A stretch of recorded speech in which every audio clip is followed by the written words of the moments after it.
Le désir de Marie.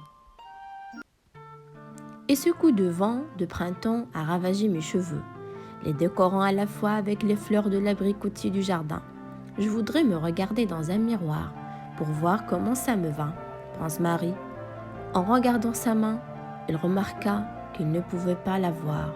« Oh, mais qu'est-ce qui se passe ?»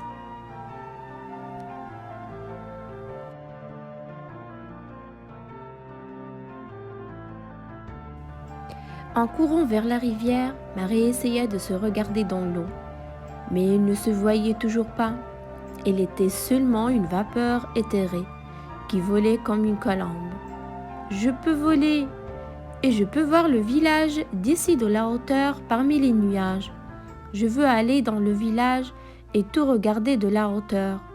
Je veux voir comment se portent mes parents et mes frères et mes voisins. »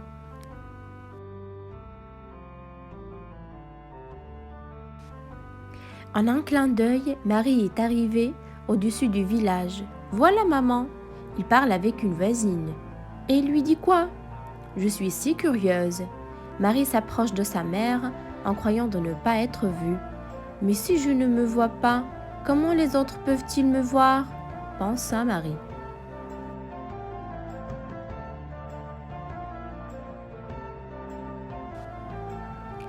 La mère de Marie parlait sur ses enfants, qu'elle louait comme un ami et qu'elle critiquait comme un parent. Comme il nous aime, notre maman.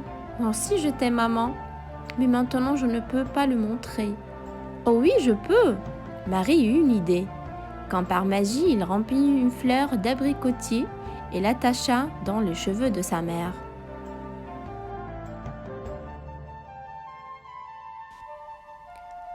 Mais papa, où est papa ? Se demanda Marie. Et cette pensée a conduit Marie sur le champ où son père plantait quelques arbres. « Papa, les jeunes arbres que tu plantes maintenant seront un verger l'année prochaine, un arc-en-ciel de fleurs. » Et pour avoir de la force, Marie apporta à son père un panier plein de nourriture. « Et mes frères, qu'est-ce qu'ils font maintenant ?» Dans un instant, le champ se transforma dans le foyer où les frères de Marie jouaient si beau. Curieuse et attirée par leur rire cristallin, Marie les regarda par la fenêtre comme il aurait voulu jouer avec eux maintenant. «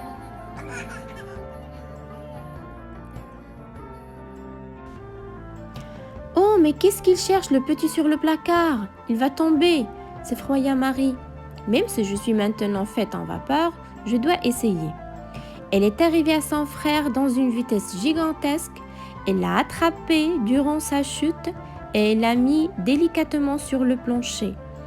Tous ses frères arrêteront de jouer et tout regardaient le petit qui descendait délicatement, comme s'il était touché par un ange.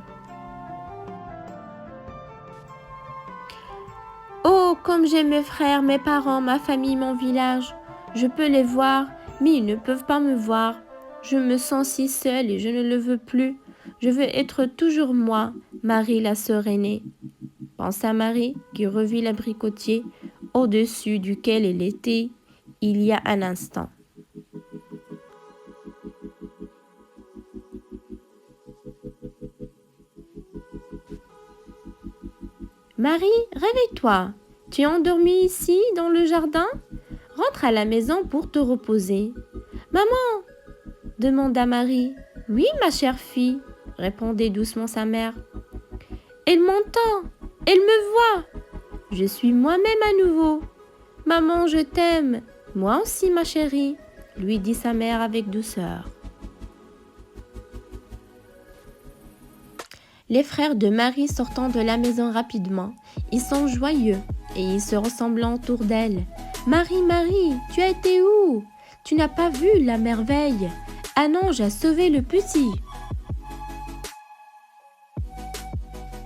Marie les serra dans ses bras à tous et les baissa sur le front. « Je ne veux plus jamais être invisible, ni même pour une seconde, même si parfois je désire d'être comme ça, quand je ne suis pas près d'eux.